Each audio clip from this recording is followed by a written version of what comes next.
지난 한 해 시장을 먼저 정리를 하고 우리가 시장을 예상을 해보도록 할까요? 어떠한 이슈들이 있었을까요? 네, 작년 한 해 동안 네. 상당히 좀 어려웠다. 이것이 기본적인 총평이었던 것 같습니다. 먼저 유가중국 시장에 대해서 작년의 평가를 좀 보면요. 작년 한 해 동안 약 5% 정도 상승했습니다. 즉 포인트로는 107포인트 상승했는데요. 최근에도 주가가 좀 하락했기 때문에 오늘까지 하락한다면 주가가 상승폭이 좀 떨어졌다 이렇게 보겠습니다.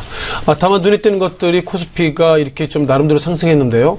전체적으로 G20 G20, G20 각 국가들 가운데서는 현재 14위였고 코스닥 시장에서는 꼴등했기 때문에 예상보다 작년 한 해 동안 한국 시장에 투자했던 개인 투자자들의 손실이 좀 커졌다 이렇게 말씀드려보겠고요.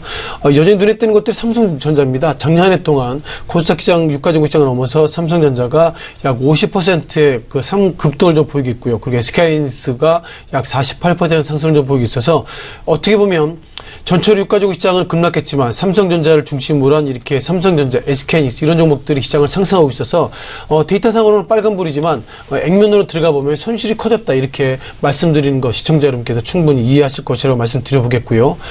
따라서 삼성전자가 그렇게 급등했다는 것은 결국 개인보다는 기관, 그 가운데도 외국계가 상당히 수익이 좀 컸다 이렇게 말씀드려보겠습니다. 자, 코스닥 시장은 작년 한 해 동안 6%의 하락을 좀 보이고 있고요. 오늘까지 포함하면 전체적으로 작년에 넘어서 올 한 해까지 그리고 투자 심리의 악화가 예상보다 코스닥 시장에 전체적으로 좀 영향이 좀 있다 이렇게 좀 보겠는데요.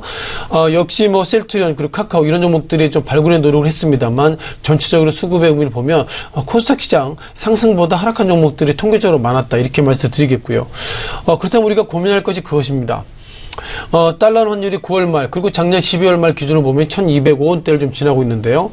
앞서 말씀드린 것처럼 달러 강세, 즉 달러 강세가 됐다는 것이 한국 돈이 그만큼 약세됐다는 것인데 기계적으로 한국 돈이 약세가 됐다는 것은 외국인들이 어떻게 보면 한국 시장에 들어와야 되는 것이 아니라 오히려 나가야 되는데 9월 말과 12월 말 기준으로 3개월 동안 데이터를 보면 외국계가 결국 어떻게 보면 한국 돈의 가치가 떨어졌음에도 불구하고 즉 평가 손님에도 불구하고 외국계가 한국 시장에 들어왔다는 것은 우리가 모르는 즉 2016년도 4분기 기업 실적이 혹시 좋지 않았을까 그런 어떤 추정을 좀 해야 되기 때문에요. 가장 눈에 띄는 것들이 이번 주 금요일 날 삼성전자가 4분기 실적 어떻게 나오는지 그거에 따라서 결국 최근 들어서 한국 돈의 가치가 이렇게 평가가 떨어졌음에도 불구하고 외국 자금이 들어왔던 것이 결국 4분기에 실적 호재를 보고 들어오는 것인지 그런 분기점이 이번 주 금요일이라고 말씀을 좀 드려야 될 것 같습니다.